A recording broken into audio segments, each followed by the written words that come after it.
나는 한 정신병원에서 일했거든. 였는데 내가 담당했던 부서는 내가 일했던 부서는 원무과였어. 원무과는 이제 외래 진료 입원 환자에 대해서 뭐 접수받고 수납하고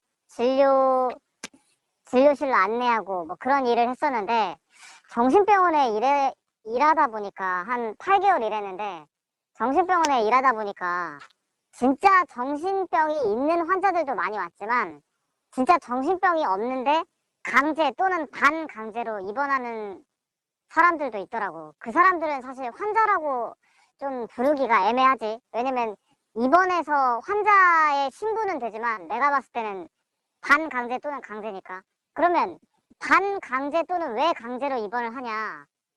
뭐 여러 가지 이유가 있겠지만 대부분은 어 항상 인간사가 다 그렇듯이 돈 때문이더라고. 그러니까 그 사람이 입원해서 뭐 재산 포기를 해야 그 입원을 시킨 사람들이 그 재산을 가져갈 수 있는 뭐 이런 관계도 있었고 아니면은 그 환자 본인 자체는 나는 정신병이 없다, 멀쩡하다 이렇게 주장하지만 그 가족이나 보호자 입장에서는 쟤는 자기가 멀쩡하다 말해도 정신병이 있어 라고 생각해서 치료를 위해서 환자가 동의를 안 하는데도 이렇게 입원시키는 경우도 있었고 그리고 어떻게 보면 약간 유인하는 거지. 우리 한번 진료 상담만 받아보자 이래놓고 진료실에 가서 뭐 이런저런 얘기하다가 나는 근데 진료실 이쪽에서 대기하시면 됩니다 이렇게만 안내만 하는 사람이라 어떤 대화가 의사랑 오고 하는지까지는 잘 모르겠지만 뭐 어쨌든 의사가 정신질환이 있다고 진단하고 진단하면 진짜 정신질환이 얼마나 심각한지 뭐 각종 의료 검사를 하고 뭐 약물 치료든 뭐 물리치료든 이런 치료 행위를 하는데 이 모든 게 다 의사의 재량이거든. 재량이란 것은 어떤 일을 자기 권한에 따라 약간 자유롭게 할 수 있다 뭐 그런 뜻이잖아. 그러니까 의사라는 직업의 재량이 워낙 크다 보니까 이 사람이 그냥 말하는데도 전문가인 의사가 보기에 이 사람은 약간 망상이 있어. 또는 이 사람은 약간 공격적인 성향이 있어. 이렇게 딱 진단을 내리면 그거에 상응하는 어떤 검사를 하고 그 검사가 또 그렇게 진짜 의사가 진단한 대로 이렇게 공격적인 성향이 있고 망상이 있다고 뭐 이렇게 나오면 그때는 그 환자가 나는 멀쩡해, 난 입원하기 싫어 라고 주장해도 입원을 하게 돼서 막 울부짖는 경우도 있고. 그런데 문제가 또 이렇게 환자 본인이 원하지 않아서 입원하는 사람들이 그럼 여기서 치료받는 과정에서 어쨌든 계속 입원하고 약간 억지로 약을 계속 복용해야 되는데 어떤 약인지 모르겠어. 난 약사가 아니니까. 근데 그 약을 먹으면서 내가 한 8개월 일했으니까 그 약을 먹으면서 점점 더 좀 뭐랄까 외형적인 모습이 안 좋아지는 걸 내가 느꼈어. 좀 말라지기도 하고 약간 동태 눈깔처럼 뭐 눈에 생기도 없고 그러면서 나는 그거는 느꼈지. 정신병을 치료하기 위해서 입원했는데 점점 더 미쳐가는구나. 뭐 이런 생각도 들었고 그 다음에 환자가 완강히 입원하기를 거부하면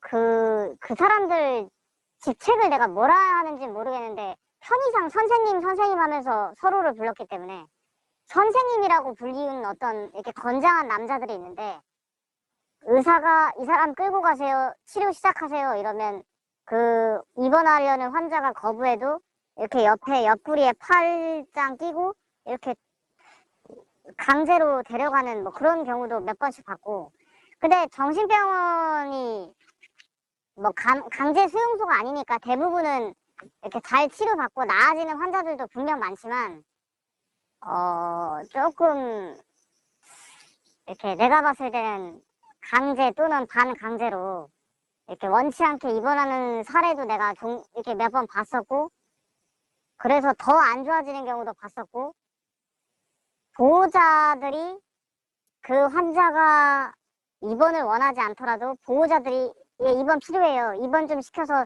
치료할 수 있게 도와주세요, 선생님. 뭐 이렇게 요청하고 그리고 보호자들이 동의하고 의사도 동의하면 이게 입원이 생각보다는 쉽게 되더라고, 내가 보기에. 그러니까 꽤 오랜 기간 동안 이제 우리가 수술 같은 거 무릎 수술해도 최대 2주 이상 입원을 못 하거든. 왜냐면 건강보험공단에서 그걸 허락을 안 하니까. 근데 이 정신병원은 한 몇 달, 1년, 2년 이렇게 오래 입원하는 사람도 있더라고. 그 입원하는 환자가 내가 입원을 오래 하고 싶어 이렇게 의지를 표명해서 그런 게 아니고 보호자들이 동의하고 의사도 수락하면 그렇게 되더라고, 오래 입원이. 그래서 정신병원의 입원 체계 시스템에 있어서 환자 본인의 의사와 무관하게 이렇게 입원이 된다는 거는 조금 내가 봤을 때, 물론 나는 일개 비전문가고 뭐 의료 체계에 대해서 도 모르지만 내가 봤을 때는 이렇게 입원 절차 시스템이 아무리 정신병이라 하더라도 정신이란 것은 팔 부러진 거, 어디 맹장 터진 거와 달리 검사 장비로 명확하게 드러나지 않는 건데 그렇게 보호자들의 판단과 의사의 진단만으로 환자의 의사와 무관하게 이렇게 입원을 이렇게 강행할 수 있다는 거에 있어서 조금 나는 이거는 이치에 맞지 않다는 생각을 들었고, 그 다음에 그 돈 문제에 있어서 재산을 포기하게끔 유도하려고. 왜냐면 이 바깥에서는 그렇게 우리가 예를 들어 야 너 재산 포기하면서 때리면 그 자체가 상해죄 또는 폭행죄가 되고 그 때린 사람이 범죄를 저지른 거기 때문에 처벌받는 위험을 감수해야 되는데, 이 병원이란 곳은 식사부터 시작해서 수면까지 뭐 약 같은 건 당연한 거고 의사와의 면담까지 모든 게 치료 과정의 일환이다 보니까 약간 조금 강제적인 것도 이게 치료라고 포장이 돼서 조금 이렇게 환자한테 불리하게 돌아가도 묵인되는 뭐 그런 것도 있는 것 같더라고. 그래서 좀 이런 거는 억울하게 좀 정신병원에 오랫동안 갇힌 사람들을 보면 진짜 정신병이 있어서가 아니고 이렇게 내가 말한 모종의 이유 때문에 입원을 하게 된 게 아닐까, 그런 좀 추정도 되더라고. 그리고 의사 입장에서도 사실 일선 의사들이 병원장으로부터 많이 동료를 받아. 동료를 받는다는 게 뭐냐면 그 매출을 많이 올려라 이런 동료지. 왜 그러냐면 의사에 지급되는 연봉의 통상 3배 정도를 매출로 뽑아내야 어느 정도 그 의사가 연봉을 받을 그 자격이 있다고 좀 이렇게 주어지는 입장인데, 내가 받는 연봉의 3배 정도의 매출을 올리려면 그만큼 환자를 받아야 되고 진료하고 입원을 오래 시킬수록 그렇게 유리하잖아. 그렇기 때문에 보호자들이 저 환자는 입원을 원치 않더라도 보호자들이 예, 입원시켜야 됩니다, 입원 동의합니다 이러면 의사 입장에서는 사실 그거를 거부하기 힘든 그런 시스템도 이 정신병원의 문제 중 하나이지 않을까 싶어. 왜냐면 결국에 의사 하는 것도 정신과 의사라 해서 정신이 아픈 사람들을 내가 긍휼히 여겨서 뭐 구제해줘야겠다 이런 마음보다 정신과 의사로서 돈 벌려고 그 정신과 의사 하는 거니까. 그래서 웬만하면 보호자들이 얘는 망상이 있고 얘는 언행이 과격합니다, 공격적인 성향이 두드러집니다 뭐 이렇게 말하면 의사는 다 오케이 하더라고. 그리고 뭐가 뭐 캥기는 게 있어서 찔리는 게 있어서 그런 건지 모르겠는데 우리 보통 정형외과든 뭐든 뭐 수술해서 입원하면 같은 병실 사람들끼리 자유롭게 얘기하잖아. 여기 병원 어떻게 왔어요? 또는 뭐 수술 어떤 거 받으셨어요? 이렇게 얘기도 하고 사담도 나누잖아. 근데 정신병원에서는 환자들끼리의 대화를 좀 강력하게 제지하거든. 그러니까 이것도 뭔가 뭐 아니 땡 굴뚝에 연기 난다고 뭔가 좀 캥기는 게 있으니까 그렇게 숨기려는 의도 아닐까, 뭐 그런 생각도 들고. 사실 일했던 게 거의 한 10년 가까이 돼가지고 워낙에 오래돼서 가물가물한데 일단은 생각나는 거 두서없이 얘기해봤는데 뭐 여기까지만 말해볼게.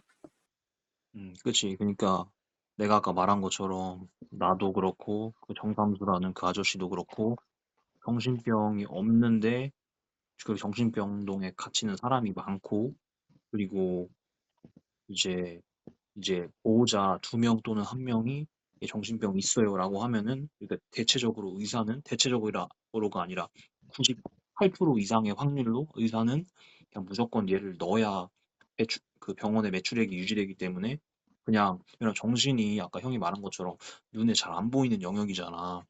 눈에 잘 안 보이는 게 아니라 아예 안 보이지. 그지. 그러니까 얘를 어떻게든 늘려고 그냥 막 과장하고 지들 맘대로 막뭐 망상이라고 적어버리고 막 그런 식으로 해가지고 이제 환자를 이제 병원에 넣는 그런 경향이 매우 세다는 거지. 형이 느꼈을 때도. 맞아, 맞아. 그러니까 그리고 그지. 그리고 형이 말한 것처럼 얘 그냥 멀쩡한 것 같은데 그냥 보호자들이 얘 넣어달라고 서명만 하면 이제 거의 면담 들어갔다 나오면서 이제 의사가 동의해가지고 정신병원에 폐쇄병동에 갇히는 경우가 거의 대부분이었다는 거지, 형이 보기에도. 맞아. 그리고 내가 여러 가지 나도 수술을 해봤는데 뭐, 뭐 비급여 동의서 뭐 이런 동의서는 그러니까 뭐 수술 부작용에 있어서 감수하겠다는 동의서 이런 거는 많이 써봤어도 뭐 비밀 유지 서약서, 외부에 발설하지 않겠다는 서약서 이런 거는 나 여러 번 수술했는데 써본 적은 없는데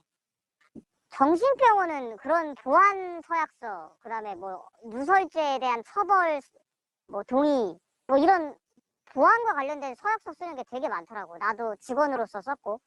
그러니까 그런 것도 그때는 그냥 보안 서약서 이거 뭐 누설하고 위반하면 형법상 처벌받는다는 근거 조항이 될 겁니다. 뭐 이렇게 뭣도 모르고 썼는데 한 10년 가까이 흐르니까 지금 생각해 보면 그런 것도 좀 보통의 뭐 치료를 위해서 입원하는 뭐 정형외과 같은 병원과 조금 다른 점이 아닌가 생각해요. 그러니까 형이 생각하기에도 정신병원에서 이제 이런 사건들을 숨기기 위해서 이제 이 직원들이 쓰게 한다는 거지. 음, 음. 그걸 형이 생각해도 나도 그렇게 생각하고 그리고 형이 아까 내가 잠깐 너 뭐 얘기하려고 했다. 내가 자꾸 까먹어 잠깐만. 음.